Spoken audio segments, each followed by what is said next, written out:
अगर किसी बादशाह ने अंग्रेजों की नींदें हराम कर दी थी तो वो थे शेरे मैसूर सुल्तान टीपू। उनका नाम सुनते ही अंग्रेज कांप उठते थे और हिंदुस्तानी गर्व से सिर ऊंचा कर लेते थे। टीपू सुल्तान का असली नाम फतेह अली साहब टीपू था। उनका जन्म 1751 में मैसूर कर्नाटक में हुआ। उनके वालिद हैदर अली शाह मैसूर के सुल्तान थे और अंग्रेजों के खिलाफ बहादुरी से लड़ने वाले पहले शासक में गिने जाते थे। बचपन से ही टीपू सुल्तान में तलवारबाजी, घुड़सवारी और फौजी हुनर की ट्रेनिंग दी गई। कहा जाता है कि 15 साल की उम्र में वो पहली बार जंग में कूद पड़े और दुश्मनों को मात दे दी। टीपू सुल्तान समझ चुके थे अंग्रेज सिर्फ व्यापार के बहाने आए हैं, लेकिन असल में हिंदुस्तान को गुलामी की जंजीरों में बांधना चाहते हैं। उन्होंने साफ कहा था, अंग्रेज से समझौता करना गुलामी स्वीकार करने जैसा है। मैसूर की 4 लड़ाइयाँ टीपू सुल्तान और अंग्रेजों के बीच में हुई।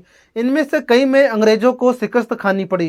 टीपू सुल्तान सिर्फ बहादुर ही नहीं बल्कि दूरदर्शी भी थे। उन्होंने दुनिया की सबसे पहली आयरन केस्ट रॉकेट बनाई जिसे जंग में इस्तेमाल किया गया। ये वही तकनीक थी जिसे बाद में ब्रिटिश अपने साथ अपने देश ले गए और आधुनिक मिसाइल सिस्टम की बुनियाद रखी।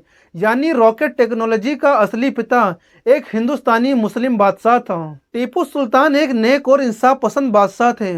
उन्होंने किसानों के कर्ज को माफ कर दिया, मंदिरों और मस्जिदों की हिफाजत की और हर मजहब के लोगों को बराबरी का दर्जा दिया। उनका सिक्का, उनका झंडा सब पर लिखा था सुल्तान खुदादाद यानी अल्लाह की सल्तनत। 1799 की सनरंगेपट्टम की जंग में अंग्रेजों ने किले को घेर लिया तो दरबारी चाहते थे कि सुल्तान अंग्रेजों से समझौता कर ले, लेकिन टीपू सुल्तान ने साफ कहा, मैं शेर की एक दिन की जिंदगी पसंद करता हूँ, गीदड़ की 100 साल की जिंदगी नहीं। 4 मई 1799 को आखिरी सांस तक तलवार लिए जंग लड़ते रहे।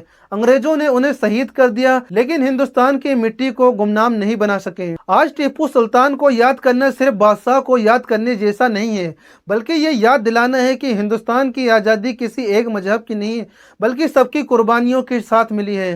टीपू सुल्तान की शहादत हमें सिखाती है, वतन की मिट्टी के लिए अगर हमें जान भी देनी पड़ी तो सौदा सबसे सस्ता है। और अगर आप ये वीडियो अच्छी लगी हो तो इस चैनल को सब्सक्राइब जरूर करें, और अगर आप ये वीडियो फेसबुक पर देख रहे हैं तो इस चैनल को फॉलो करें। मिलते हैं जल्द आपसे अगली वीडियो में, जब तक के लिए थैंक यू सो मच।